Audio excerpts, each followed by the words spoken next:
Headlines are quick pieces of good or bad news that affect the team or company. These help everyone stay aware of important updates. A few examples are new client signed or system outage reported last Friday. Just like metrics and goals, you'll notice a 5-minute timer to help keep this section brief and focused. You'll also see the context-aware icons next to each headline, allowing you to create a to-do or an O&O if something shared needs further discussion or follow-up.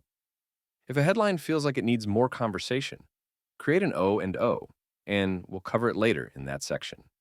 There's also a third icon here, copy headline. This lets you share the headline with other meetings, including the title and any added details.